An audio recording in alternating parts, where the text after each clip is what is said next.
哇，買巴盒噃！但點解啲電鍍件一啲都唔拎，仲呃晒光嘅呢？到底佢經歷咗啲咩？咁我哋依家嘅話咧，就去幫客戶處理一下呢個電鍍條嘅水垢。其實電鍍件用耐咗之後唔拎，主要係因為長期暴露喺外邊，久而久之，表面就會慢慢形成一層好薄嘅氧化落膜，而呢層膜會散射光線，跟住就會令電鍍件從鏡面亮變成霧面暗。另外，如果台車經常放喺樹底或者工業區等污染比較大嘅地方，就容易有樹膠、雀仔排泄物等含酸性或者黏性嘅嘢滴喺車上。呢啲唔單止會牢牢咁黐喺表面，仲會慢慢腐蝕電鍍層，形成污漬印。長期落嚟，就算做拋光處理都解決唔到。加上日常洗車或者落雨之後，冇即時用乾淨又吸水嘅布抹咗啲水，咁亦都會產生水垢㗎。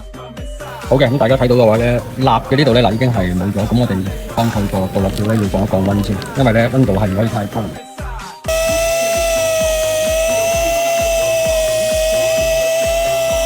因為咧 Benz 嘅話咧，佢呢個係鋁嘅材質嚟嘅，所以嘅話咧做嗰陣時咧要特別小心。同埋咧水垢咧，其實我覺得處理問題唔大，但係可以睇一睇呢一個位，因為呢啲位咧已經腐蝕咗落去㗎啦。因為訂一個三角窗咧，實在係太貴啦呢個價格。咁但係咧，我哋都盡一切可能幫客戶去修復。咁如果可以達到有70%到左右嘅話咧，其實我估計客戶已經係滿意㗎啦。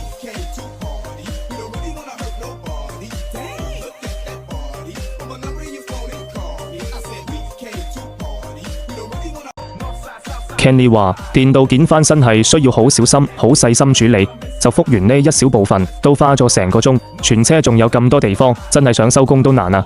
你出唔出糧啊？記得好好保護住你嘅導入條啊！